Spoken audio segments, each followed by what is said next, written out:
Good morning, everyone. My name is Paula Fuentes Contreras. I am delighted to share my practicum experience at Escuela Básica Ciudad de Barcelona, which over 23 weeks I had the opportunity to teach English to a diverse group of students, as well as working in an inclusive environment that challenged me to grow as an educator.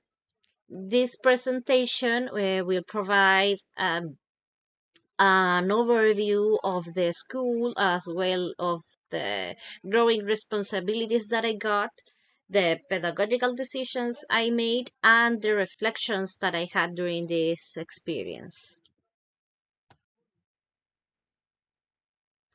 So, information of the practicum sector, in this case, the name, Escuela Básica Ciudad de Barcelona, which is located in Pedro Aguirre Cerda, Santiago, and serves around 2,237 students from pre-kindergarten to 8th grade. The school in this case, its PAI focuses on fostering reflective and socially conscious individuals, as well as building and constructing them through skill development, physical activity, and ecological awareness. This school is known for its inclusive and collaborative culture, with a high percentage of uh, neurodivergent students, including those with ASD, dyslexia, PTSD, and other different challenges.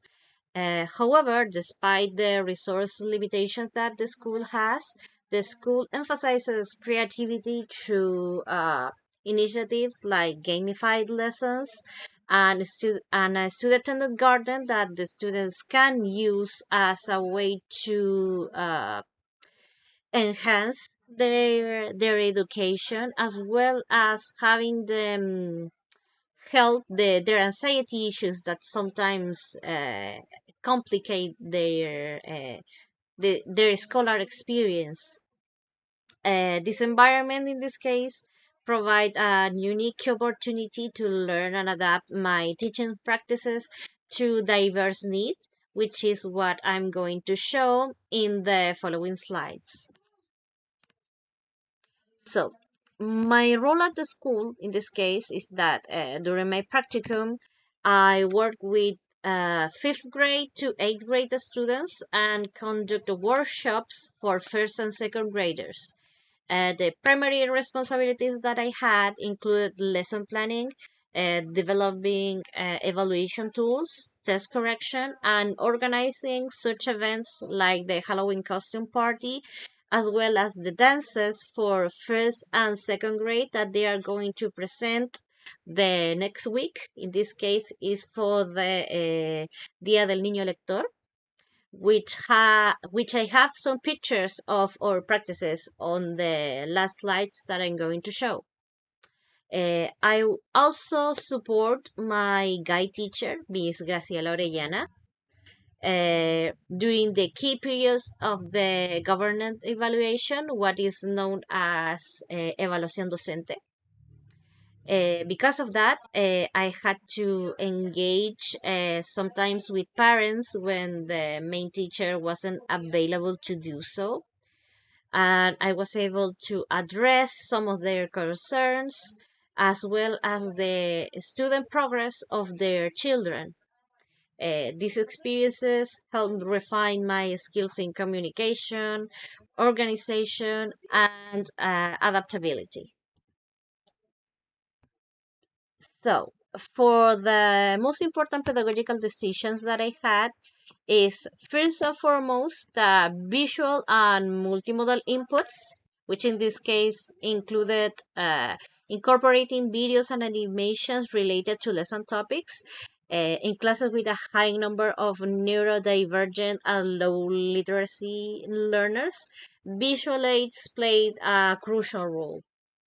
I incorporated, as I said before, videos, animations, and graphic organizers to provide context and make abstract concepts more concrete and easy to understand.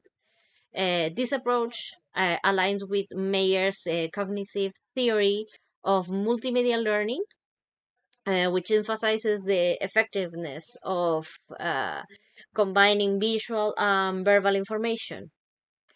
Gower and colleagues also highlight how visual make ESL classrooms a lot more accessible for students with limited linguistic input, which in this case, this school has a very basic understanding of English, so it was fundamental to use videos and audios in order for them to get the contents in an easier way than if it was just by repeating grammatical structures over and over again.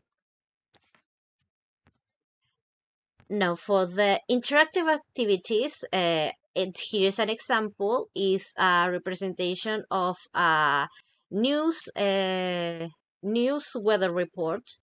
Uh, in this case, this was a hand-on activity where the students were able to create their own weather report and present it in front of the class, like an organized group project, doing a poster and collaborative art, which is tied to language learning. And I did this kind of activities because uh, I draw on the Vygotsky theory of social development theory, which says that the importance of peer interaction and cognitive development is relevant in order to understand the contents of a class and make it relevant for the learning of the students. As well, Tomlinson also advocates for sensory engagement, which benefits neurodivergent learners by reducing stress and encourage active participation because they can support each other for those who have more difficulties in terms of speaking or writing, or even in terms of artistic development by relying on one another to support the work that they are going to present. Now, for the third most important pedagogical decision would be the listening and repetition based exercises, which is the use of audios, recordings, and songs, which are particularly effective for students in order to build a sense of confidence, especially because in this kind of school and in Chile specifically, where we don't share the phonetical alphabet as we do with the English language, most of the students feel a sense of shame for not being able to replicate the sounds correctly. And because of this, by using repetition and sounds and music, we could make the topic be closer to them as trying to mimic those sounds without the need of being directly an assessment that it goes directly to through the book. In this case, it won't be a summative assessment directly, rather that is formative as we do it class by class. And the reason I did these kind of exercises is because I took some of the information of the Richards and Rogers audiolingual methods, which are available for fluency, while Krashen's affective filter hypothesis shows that reducing anxiety does help students absorb language more effectively. I believe that these strategies were especially helpful for shy students, which were many, who found comfort in structured and predictable speaking opportunities. In this case, the predictable chances they had to reply to were texts like the one that is shown on this slide, where they had to identify a sound, in this case the letter V and the letter B. The plosive sound, they had to understand what is a plosive sound.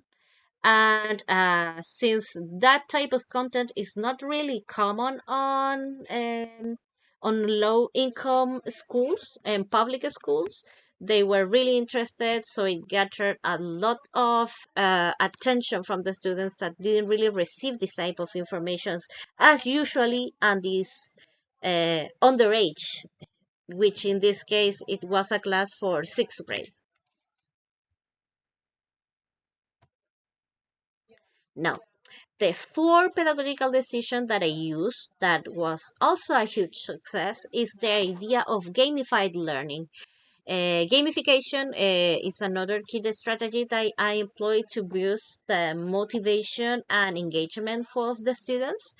Activities like memory games, the use of bingos, and reward systems such as points, stickers, and even giving candy once in a while when the students made correct assumptions or gave correct answers were used to make the class a lot more enjoyable and, as I said before, like a game for them. Uh, as Dorney says, motivational strategies in the language classrooms suggest that games can create a low anxiety environment where the students do feel safe to experiment with the language. For neurodivergent learners, games that provide the structure, rule-based activities are also very encouraged as they are both predictable and engaging for them and easier to understand as well. No, for the fifth pedagogical decision that is important for this period of classes would be the cultural and contextual relevance. In this case, I show as an example one of the slides of the classes where we were talking about mediums of transport and how to use them. In this case, we asked students about how do they go to Venezuela, how do they go to Haiti, how do they came to Chile in order to relate their experiences to the class. And I made those lessons more relatable by incorporating those cultural references and tying those topics to the students' daily lives with transportation in this case. Cummings, in this case, says that a common underlying proficiency theory supports that this approach emphasizes the importance of connecting new learners to a students' existing knowledge. And these culturally relevant lessons that can help to reduce the cognitive load and can make the language acquisition a lot more meaningful for them.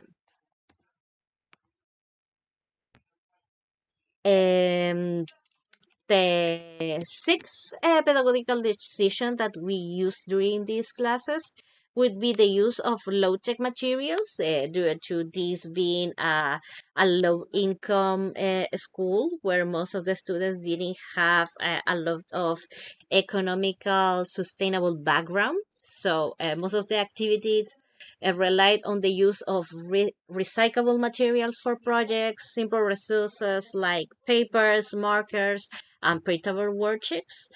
Uh, and in this school, with limited resources, I try to rely on these type of items as low-cost materials and recyclable items can help them approach the final projects that they were going to implement without feeling like they need to spend a lot of money in order to participate. Uh, and I believe that this approach, I took it from Piaget's constructivist learning theory, which often highlights how basic materials can foster creativity and problem solving, as well as Freire's pedagogy of the oppressed, which underscores the importance of resourceful teaching in low-income contexts, ensuring that the education remains accessible and empowering for all learners. No, the last pedagogical decision that I implemented in this class is the idea of having a strategy of low anxiety speaking practice. In this case, in order to address most of the students' shyness due to not having many spaces for them to practice the talking in English, what I did is try to use a low pressure speaking activities such as choral reading and pair work. In this case, the student had to read a piece of paper, which we complemented with reading comprehension that some of them also lacked, and we corrected them as long as they were reading for them to repeat the word that they didn't pronounce correctly. In this case, this approach I took it from Krashen affective filter hypothesis, which demonstrates that in order to reduce anxiety, we have to make it uh,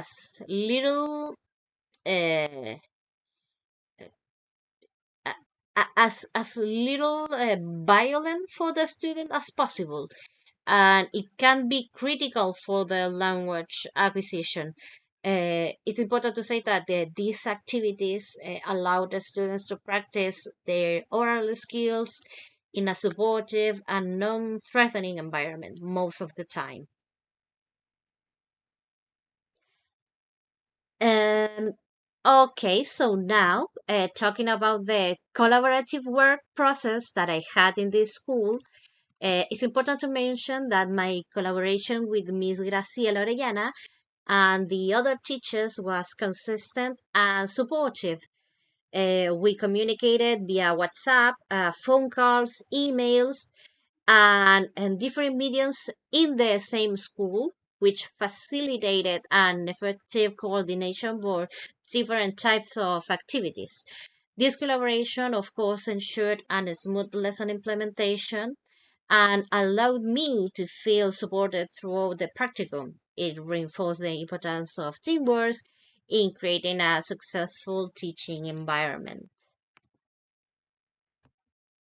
Now, for the most important courses, while I didn't just had one course where I specialized, as I mentioned before, I worked equitably across grade 5th to 8th grade, adapting the content to the diverse need of each of the students, including those with permanent and temporary special needs.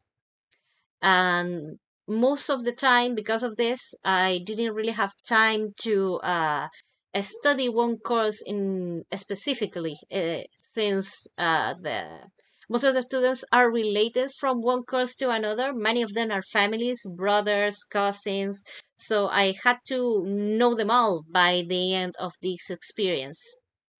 And now about the classes, the sizes of each one of them ranging between 15 to 25 students approximately, with the seventh grade being the smallest group of the whole school. I use the universal design for learning principles, ensuring that the lessons were accessible to all of the students, and allow it to make classes that are meaningful and engaging regardless of the challenges of the students that had more difficulties learning in this case. Now for the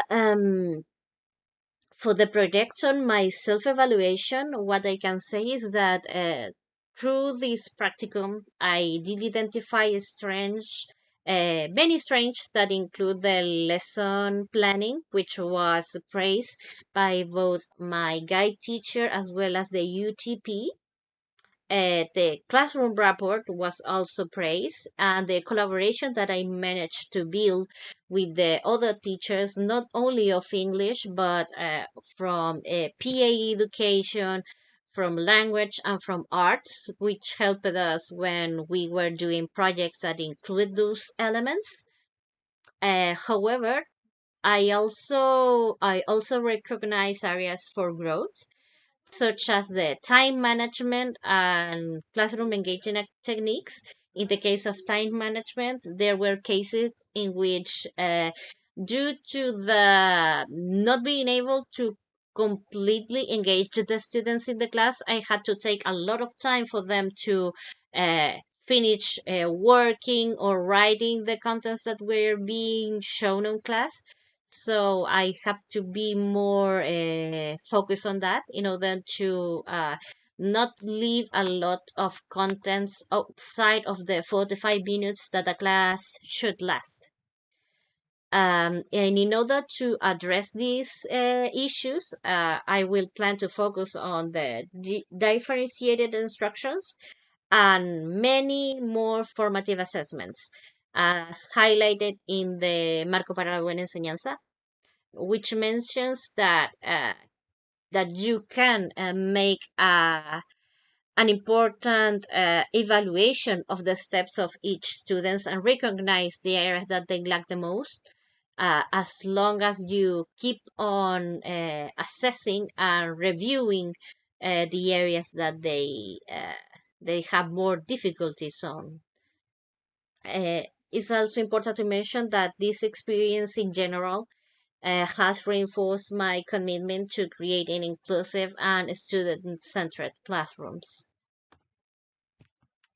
Now here you can see some of the practical evidence. I showcase you some of the examples of my contributions. This is the dance and song practice for the show that is going to be presented on the 28th of November. This course in this case is the second grade. They are dancing Bye Bye Bye from NSYNC. And not only they are dancing that song, but they learn it such song in order to sing in front of the public and to show that they are starting to acquire some vocabulary and phonetic understanding of the words, as well as showing that they can make a compatibility, make some sort of compatibility of lessons between physical exercise and the use of English as a second language.